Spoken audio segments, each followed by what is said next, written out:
kaugnay sa kinasasangkutang aligasyon laban kay Gobernador Amado Espino Jr.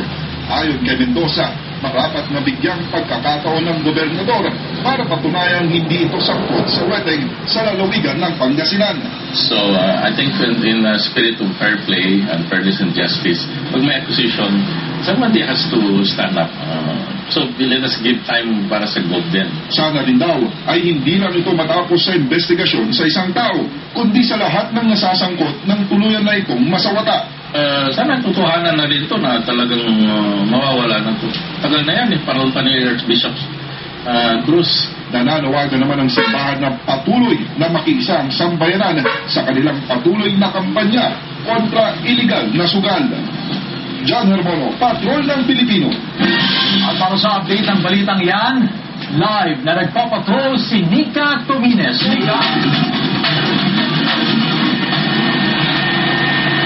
Kaninang tanghali nga humarap sa mga miyembro ng media si Pangasinan Governor Amado Espino Jr. At kanina nga naging maikli lang ang kanyang pahayag at hindi na rin ito nagpaunlak ng mga karagdagan ng mga katanungan mula sa media. At sinabi niya na ito ay dahil na rin sa payo ng kanyang abogado, lalo't na isampa na ang kasong plunder sa Office of the Ombudsman. Samantala, kanina rin sa press conference sa Camp Crame, PDILG Secretary inutos niyang agarang reshuffling ng Pulis Pangasinan. Press? Alright, as of now, meron ba tayong follow-up interview kay Superintendent Versosa dahil nabanggit niya kanina sa interview na may mga lugar pa sa Pangasinan na may weteng at binanggit din sa press con ng DILG at ni Mayor Orduña na tumatanggap ang PNP ng weteng payola.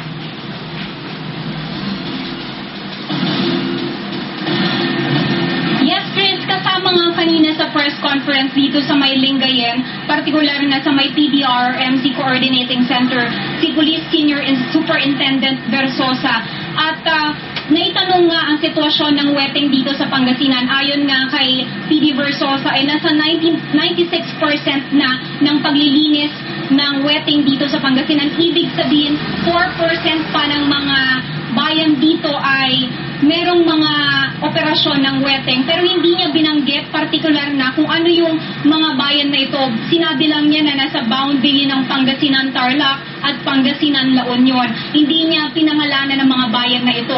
Kanina nga, pagkatapos ng press conference, sinubukan natin na makapanayam itong si PD Versosa, pero agaran naman itong umalis. Sinubukan rin natin siyang tawagan sana para makasama natin dito sa live interview, pero hindi na Chris? Alright, nandiyan pa naman kayo, Nika. So, baka sakali, magpakita yung mga tao nito na kailangang sumagot sa mga issue dahil inaabangan niya ng sambayanan. Maraming salamat sa live report, Nika Tumines.